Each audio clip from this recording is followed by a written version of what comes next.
Everybody wants to know, and I will say what I've always said. I'm not giving a running commentary of who I speak to from whichever party, whether I've spoken to them, whether I've met them, or whatever. We're not bothered about anyone else. We just want to know about Leanne. Absolutely, but, you know, I have to treat everybody fairly. I'm not giving a running commentary. What I am saying is that the Tory party have got themselves in a complete and utter pickle over this issue.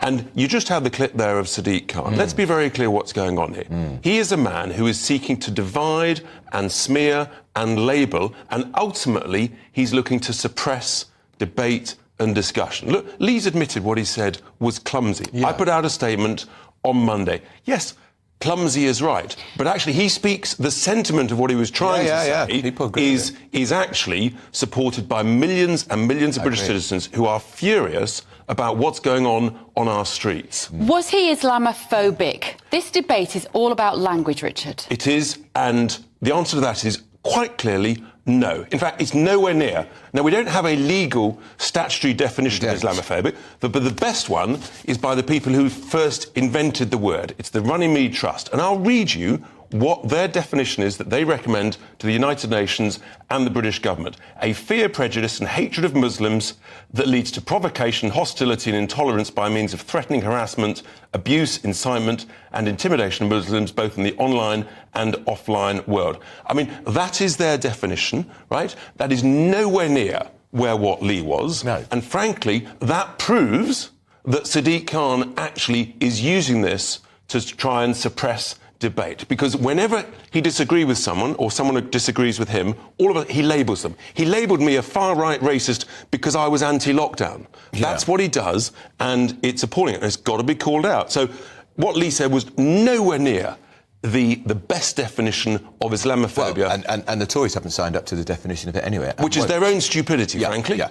But talking of language and clumsy, your deputy, Ben Habib, clearly isn't keen on this man, Lee Anson, joining the Tory party. Quoting a newspaper... You mean joining Reform? Joining Reform, sorry, forgive me. I'd be circumspect about anyone who can't express themselves accurately, clearly, and in matters of great sensitivity. Lee clearly hasn't got a grasp, in my view, of the language required to identify and address the problem. Yeah, look, and by everybody's recognition... He doesn't want them in. No, that's actually not the point. The point is, by everybody's recognition, Lee speaks from the heart. And actually, millions of British citizens appreciate that. He just tells it as he sees it. And occasionally you're live on TV, you slightly get the words in the wrong order. What's much more important than hurty-worty words, frankly, is what's going on the streets. Yeah. And whether it's the streets of London or the streets of Rochdale, we are being terrified. I've got candidates being issued with death threats. Yeah. Right? I've had to move my staff out of accommodation. We've got the Jewish community in London terrified. Yeah. The police in Parliament Square terrified. Now, this is a terrible situation, and it was literally here, exactly 20 weeks ago, October the 11th, I said the right to protest does not give you the right to break the law. I was right then. Sadly, these marches have been allowed to go ahead. They've broken the law in multiple cases, and they have created a sense of terror and fear. Well, I agree with a lot of that. So do you agree with Cleverly they should stop now?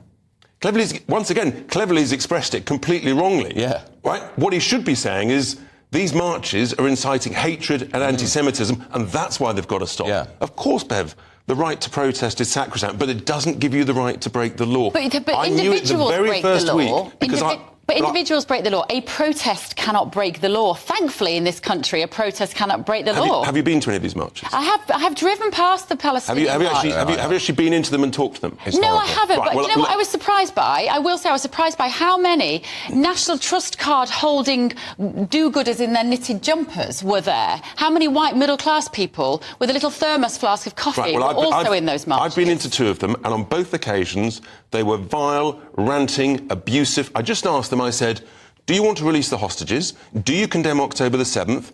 And do you condemn Hamas? And they weren't prepared to do it on October the 9th. Before Israel had even responded, they were at this. These people, they want to terrorise us, they want to bully us, and it's unacceptable. And they also want an instant ceasefire with Hamas...